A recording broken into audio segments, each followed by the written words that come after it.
ይህን ፍሬ ተመልከቱ። በመዳፋችሁ ላይ ብታደርጉት ክብደት እንኳን የለውም። ልክ እንደ አቧራ ቅንጣት ቀላል ነው። ነገር ግን ይቺ ቅንጣት ውሃ ስትነካ ወደ ኃይለኛ ባዮሎጂካል ኢንጂን ትቀየራለች። ብዙዎቻችን የክብደት መጨመር ስናስብ የምናየው ትልቅ ኮድ ወይም ቁጥር ላይ ያለ የሚያሳየን ሚዛን ነው። ነገር ግን ትክክለኛው ጦርነት የሚካሄደው በደማችን ውስጥ በሚገኙት ጥቃቅን የኢንሱሊን ሞሌኪውሎች መካከል ነው። ለምንድን ነው ሁልጊዜ የሚርበኝ? ለምንድን ነው ጤናማ ምግብ በልቼ ሆዴ የሚነፋው ብለው ጠይቀው ያውቃሉ? ዛሬ የሺህ ዓመታት የአዝቴክ ተዋጊዎች ጉልበት የደበቀችውን ቺያ ሲድ ሚስጥር እንፈታለን። ይህ ቪዲዮ ዝም ብሎ ምግብ ብሎ የሚል መመሪያ አይደለም። ይህ ቪዲዮ ሰውነታችሁ ስብን ወይም ፋትን እንደ ማገዶ እንዲጠቀም የሚያስተምር የ30 ቀን ሳይንሳዊ ካርታ ነው። አስቡት፣ አንድ ማንኪያ ቺያ ብቻ ከግማሽ ሊትር ወተት የሚበልጥ ካልሲየም በውስጡ ይዟል። አጥንቶቻችሁ ከውስጡ ሲጠነክሩ ይታያችሁ። ከስፒናች በሶስት እጥፍ የሚበልጥ ብረት ወይም አይረን። ይህ ማለት ደማችሁ ኦክሲጅን ወደ አእምሯችሁ የሚሸከምበትን ፍጥነት ይጨምራል ማለት ነው። ንቁም ትሆናላችሁ። ጃጄል ፋክተር ቺያ ሲድስ ውሃ ውስጥ ሲገባ ልክ እንደ ማግኔት ነው። ከክብደቱ 12 እጥፍ የሚበልጥ ውሃ ስቦ በመያዝ በሆዳችሁ ውስጥ የሚለጥጥ ሃይድሬሽን ጄል ይፈጥራል። ይህ ጄል በሆዳችሁ ግድግዳ ላይ እንደ መከላከያ ጋሻ በመሆን ስኳር በድንገት ወደ ደም እንዳይገባ ይገተዋል። ክሬቪንግስ ወይም የምግብ ፍላጎት እዚህ ጋር ይሞታል። በሚቀጥሉት 21 ቀናት ውስጥ በሰውነታችሁ ውስጥ የሚካሄደውን የሴሎች እድሳት ደረጃ በደረጃ እንመለከታለን። ጥንቃቄ፣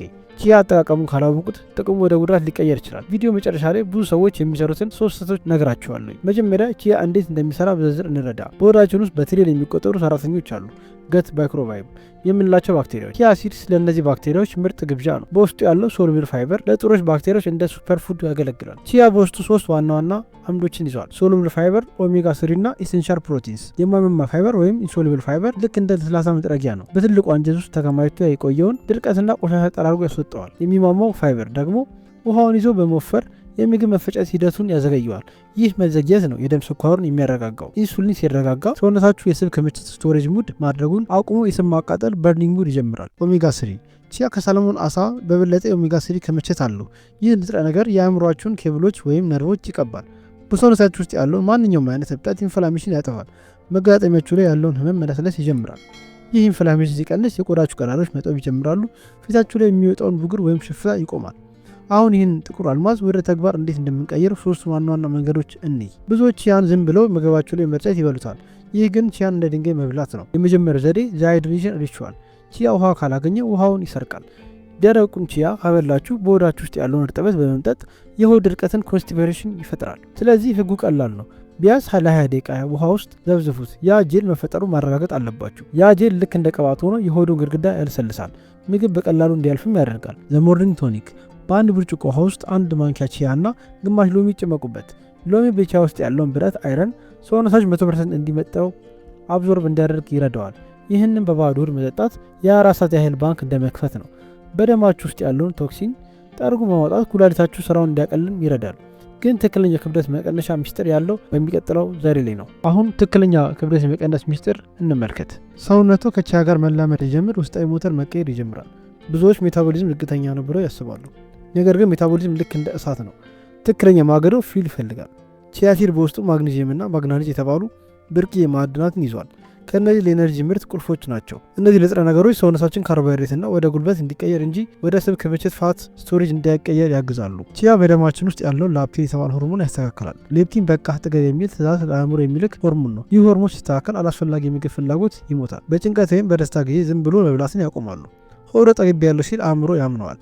ይህ ማለት ሳይርቦት በስሜት ብቻ መብላትን ያቆማሉ ማለት ነው።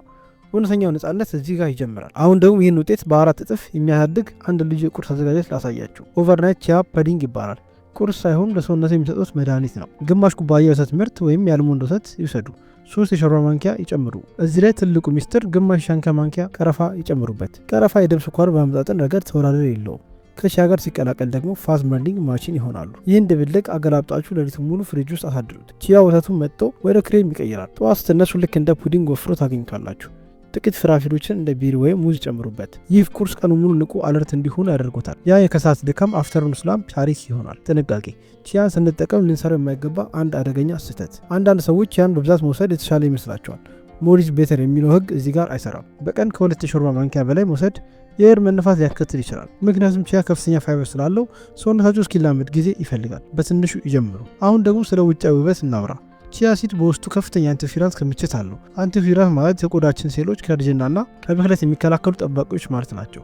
በየቀኑ ቺያ የሚወስዱ ሰዎች ቆዳቸው ላሴቲ ወይም የመለጠጥ ባህሪው ይጨምራል፣ መጨማመድሩም ይቀንሳል። ዴቶክስ ሃክ ቺያ በደማችን ውስጥ ያለ መርዛችንን ቶክሲንስ በመሳብ በሽንትና በሰገራ መልክ እንዲወጡ ያደርጋል። ውድ ኢንተርናል ዲቶክስ ይባላል። ውድ ክሬሞችን ከውጭ ከመቀባት ሰውነትን ከውስጥ ማጥራት 10 እጥፍ ይበልጣል። ሄር ሄልዝ የፀጉር እድገት የሚያስፈልገው ኤል ላይሲን የተባለ ፕሮቲንም በቻያ ውስጥ ይገኛል። ፀጉር የሚሰባበር ወይም የሚነቃቀል ከሆነ ይህ የሚያሳየው ፕሮቲንና የጤናማ ስብ እጥረት እንዳለበት ነው። ቺያ ይህንን ክፍተት ይሞላል። ፀጉራችሁ ከሰው ጠንካራ ሆኖ እንዲያድግ ያደርገዋል። አሁን ደግሞ ለብዙዎች ስቃይ ለሆነው የእንቅልፍ እጦት መፍትሄ ወደሚሆነው ክፍል እንሂድ። ዘ ሚድናይት ሚራክል ድሪንክ። ከመተኛቱ በፊት ይህን መጠጣት ህይወትን ይቀይረዋል። ቺያ ሲድስ ለጥልቅ እንቅልፍ ይረዳል ቢባል ያምናሉ። በውስጡ ትሪፕቶፋን የተባለ አሚኖ አሲድ ይዟል። ትሪፕቶፋን ሰውነታችን ሴሮቶኒንና ሜላቶኒን እንዲያመርት ይረዳል። ሜላቶኒን ደግሞ የእንቅልፍ ሆርሞን ነው። አእምሮ አሁን እረፍት ጊዜ ነው ብሎ እንዲዘጋ ያደርገዋል። ዘስሊፕ ሬሲፒ። አንድ ብርጭቆ ሞቅ ያለ ወተት ወይም የአልሞንድ ወተት ያዘጋጁ።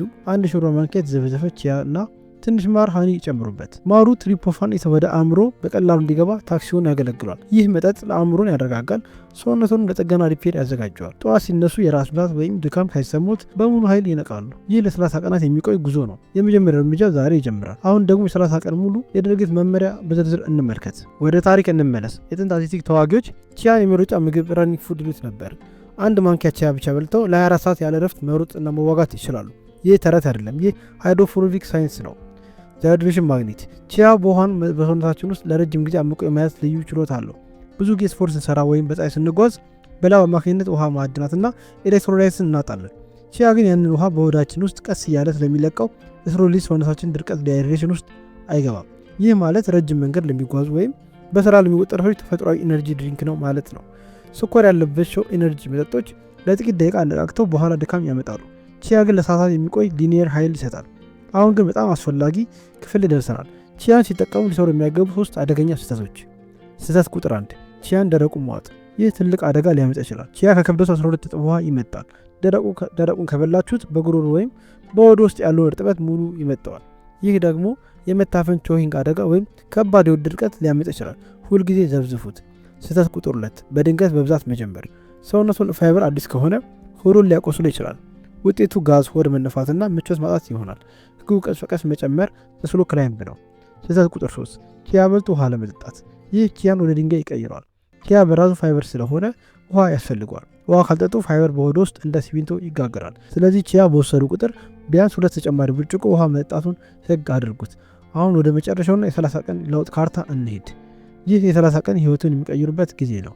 ከቀን 1 እስከ 7 የሆድ ማጽጃ ሳምንት። በየቀኑ ጠዋት በባዶ ሆድ በሎሚ ውሃ የተዘፈዘፈ ቺያ ይጠጡ። በዚህ ሳምንት ሆዶ ቀላል እንደሆን ይሰማዎታል። ያ የቆየውን የጋዝ ችግር መወገድም ይጀምራል። ከቀን 8 እስከ 14 በሁለተኛው ሳምንት የሜታቦሊዝም ሳምንት። አሁን ቺያን ወደ ቁርሶ ፑዲንግ ወይም እርጎ ይጨምሩ። የምግብ ፍላጎቱ ሲቀንስና ጉልበቱ ሲጨምር ያስተውላሉ። ፊት ወዲያ ያለውን ብጉር መጥፋት ይጀምራል። ከቀን 15 እስከ 30 ሶስተኛ ሳምንት የለውጥ ሳምንታት። አሁን ቺያ የህይወቱ አካል ሆኗል። በዚህ ጊዜ ክብደቱ መቀነስ ይጀምራል። ቆዳ ያበራል። ከእንቅልፎም እንደ ህፃን ይስተካከላል። ቺያ ሲድስ ዋጋው ውድ ሊመስል ይችላል፣ ነገር ግን ከህክምና ወጪ ጋር ሲነጻጸር በጣም ርካሽ ነው። ጤናውን ለመጠበቅ ትልቅ ኢንቨስትመንት አያስፈልጎትም። ትናንሽና ሳይንሳዊ ልማዶች በቂ ናቸው። ይህች ትንሽ ፍሬ ዛሬውኑ ይዘግዙና ጉዞ እንዲጀምሩ። የዛሬው መረጃ ጠቃሚ ካገኙት ለወዳጆ ማጋራት፣ ሼር ማድረግ እንዳይረሱ። ጥያቄ ካላችሁ ኮሜንት ላይ ጻፉልኝ። ሁሉን ለማንበብ እሞክራለሁ። ጤናችሁ ሀብታችሁ ነው። ለራሱ ጊዜ ስጡ። በሚቀጥለው ቪዲዮ ሌላ አስደናቂ ተፈጥሮ ምስጢር ይዤላችሁ እመጣለሁ። እስከዚያው ሰላም ቆዩ።